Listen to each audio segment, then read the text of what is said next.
7 is the final. 52-7 is the final. Michigan gets it done today at home, Sam. Started off slow, trailed 7-0 after the first quarter, and then rallied off 52 straight points. J.J. McCarthy missed his first 2 passes, and then just closed out with 3 incompletions, I believe 19 of 22. Very efficient effort, 3 touchdowns, 222 yards passing. Balanced attack today from the offense. Let's start there. Hey, man, we're seeing a masterclass in quarterback. It's funny that Jim used the word masterclass, and he was talking about the coaches, and I give him credit for they do really well tactically adjusting on the fly.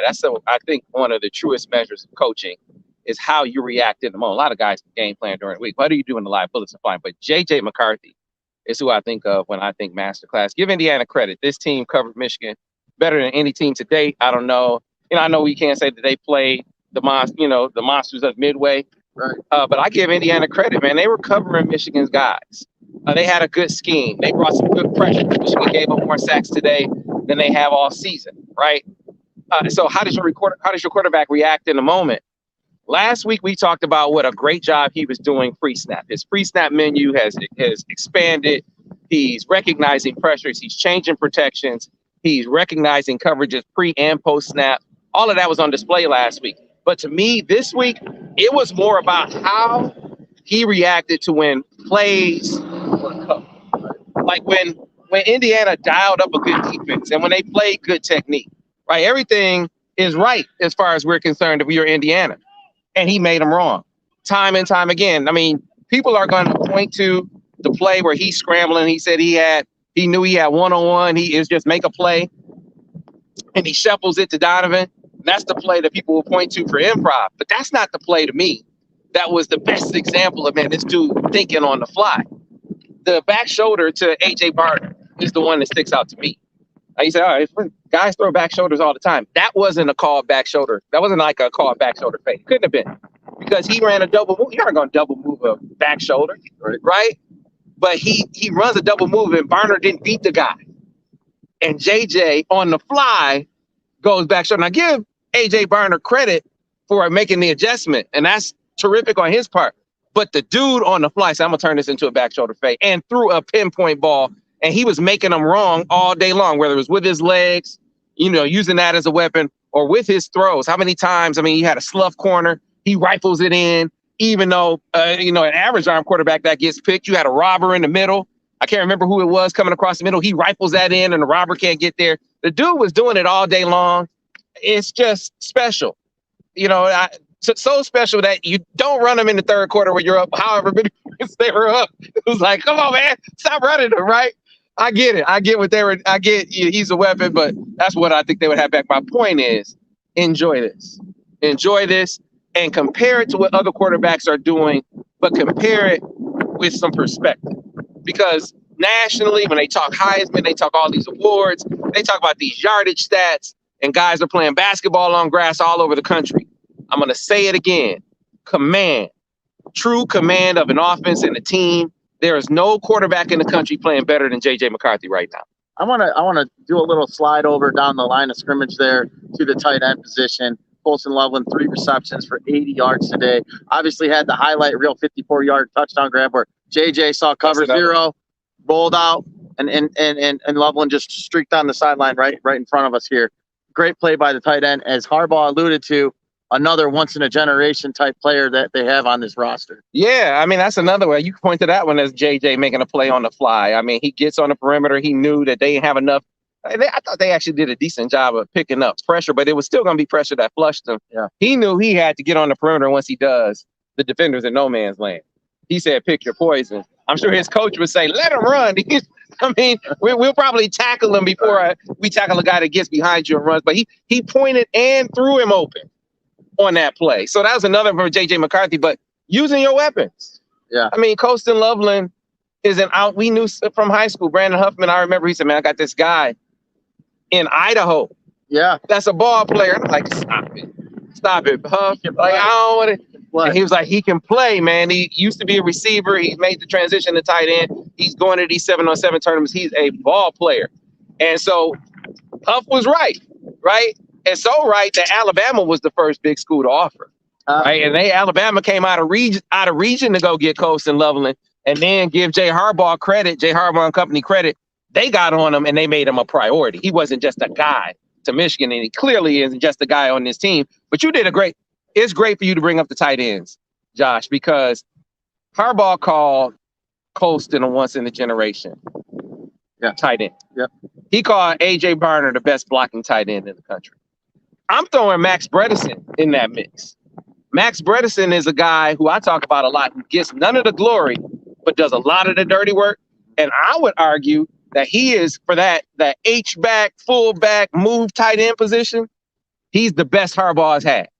He can make plays. You put him on an insert or an ISO, he can blow you up in the pipe. You want to put him on a perimeter, on a bluff or a sweep or whatever you want to do, put him on the perimeter. He finds work on the perimeter or in space, and he makes winning blocks. One of these blocks, he drove a dude 3 yards, 4 yards down the field. He is an outstanding blocker, the best of Harbaugh's career tenure here. And I would argue this complement of tight ends is the best he's had in his tenure here at Michigan. I want to keep on offense while we're rolling here, and we got the crowd watching. Running back position. Obviously, Michigan still was able to get some things done on the ground today. But, Donovan Edwards finally got in the end zone. His first touchdown of the season. Sort of hasn't met that expectations I think everyone had for him, especially himself. And, we've seen Donovan grow since he's been a freshman in high school.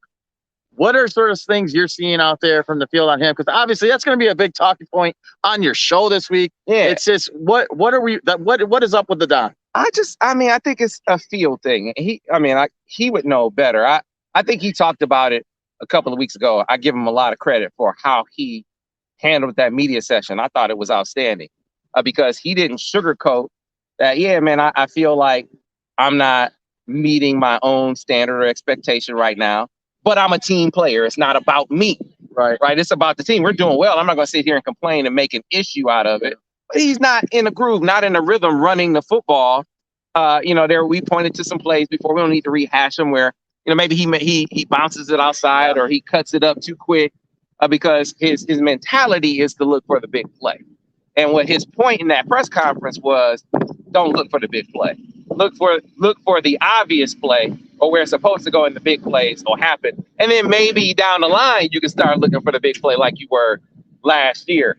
Right now, though, as much of a team guy as he is, he didn't get that touchdown after he got him on the doorstep and Jim took him out. And you could see that it bothered him. And Jim recognized that he bothered him, but hey, but still. 20 seconds rattled off the clock, too. I think he wanted to stay in that game. He wanted to stay in the game. So. And look, at the end of the day, hey, man, the head coach says come out, you come out. Exactly. Period. End of discussion. But he had a point, too, in that, hey, man, I haven't.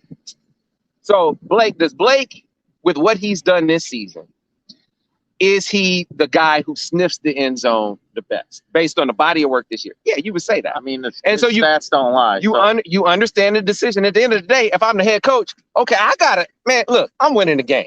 I mean, as much as I want to get you yours, I'm winning the game. But here's the but.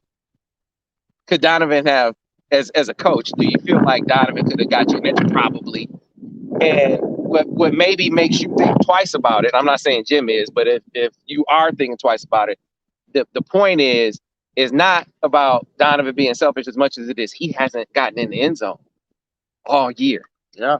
And so it starts to become a mental thing. Right. You want to get that positive taste in his mouth. And the coaches, they had to be thinking that too. This isn't just a fan perspective saying that because they put him in garbage time. I mean, in mop-up. I'm not going to call it garbage time. They put him in mop-up time. The game was over. Right. Yeah. You obviously had Benjamin Hall. He had gotten him down. He had done exactly what Donovan had done when the game was still in question, right? And they put Blake in. Well, it's the end of the game. It's time to take the starters out. We've already said, hey, take JJ out, take everyone out. But they put Donovan back in the game to score in that moment because it was important. It was important to get that taste in his mouth so he can start getting that feel. You said, what's the problem? I mean, we can break down the X's and the O's with Borges and all those guys. Well, we can break it down. I'm not saying I'm doing that right now. I'm saying we could get all technical. I'm thinking he would tell you it's a feel thing. Yeah. It's about getting that feeling back, that instinct back, that vibe back that he had last year. And part of that is letting him taste the end zone. And that's why they went ahead and said, okay, no, let's get him a touchdown here at the end of the game. Well, like Harbaugh said, it's like letting one of the ops on the jar. Hopefully, we start flooding with more scores for Donovan and this Michigan offense. Let's switch it up to the Michigan defense.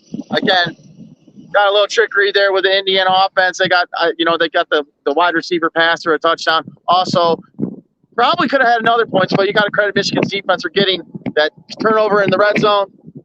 And then obviously getting another turnover, a couple more turnovers late in the game. Michigan really just closed the door on them after that first quarter. Yeah, so, a couple of things. First of all, credit Indiana. I mean, they were ready defensively, and they had some surprises offensively. Part of that, I guess you give credit to the analysts that they promoted to OC.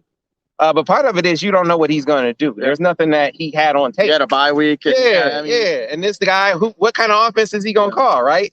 So there was some scheming in there where Jim talked about the other players getting some, Indiana getting some sacks. He said they have good players too. They got coaches over there. Yeah. Right. So, give them credit for coming up with some things out the chute, taking advantage of some aggression on the back end. You had some DBs kind of bite a little bit. I thought they had some linebackers and their edges had some holes in their zone drops a little bit as well. And they were finding those holes. So you tip your cap. But what we have seen from Jesse Minter and crew all season is they adjust. So they're getting them down the field. And he just said, we're going to get you. You're not going to do that all day long. Right. And so they blitzed them into some act right? And got them into some more predictable situations. I think a key sequence was there was a big stick by Josh Wallace. They had like a little perimeter play. He makes a big stick. They get a pre-snap penalty that sets them back, and then Michigan comes and they get the turnover, the tip ball, right. And then Rod Moore pick, and then they're coming back. So that was a key sequence I think to get the defense a good taste in their mouths to kind of establish some balance in the force. If I'm coming out of this game, you're praising this defense for all of the adjustments they made. They got a lot of playmakers. Jalen Harrell made big plays on the day. Mason Graham made big plays. Mike Barrett, I think, is playing at an all Big Ten level. I think he's one of the best linebackers in this league. That's how he's playing best linebacker on his team, one of the best in the league. You're seeing guys making plays across the board. But on both sides of the ball, if you're being a nitpicker on a 52-7 victory, you say defensively, guys, we had guys running a little too open in this game, too often for our comfort. Not a whole lot in the grand scheme of things, but you're projecting to Penn State and Ohio State. Because Michigan is at the end, you aren't playing Indiana. You aren't playing Minnesota last week. You play Michigan State next week, they aren't as good as you. None of these teams are as good as Michigan. So you're playing a standard right now. So will this work against Penn State? Will this work against Ohio State? I think that's the mindset. And so guys were running too free, too often. It may be 4 or 5 times in a game, but that's 4 or 5 times too often. And then offensively, you've been protecting the quarterback well all season, but they get 4 sacks in a game. As much as you don't panic about it, you go back and you're like, okay, we got to look at this. It was too many, and pressures on top of that, too many to say, this is the play, it's the anomaly. Now you look at it during the week, see what you can do to make sure you don't have that issue again. Well, Michigan moves to 7-0. That's going to wrap up our coverage here from Michigan Stadium. Hey, it's rivalry week. You know what I mean? You got Michigan State coming up. Hey, I know what it is. I know Sam's card counting. We'll be up there for all your coverage. Obviously, look for Sam and more on WTKA on the Michigan Insider for all your coverage and more. I'm Josh Newkirk. He's Sam Webb.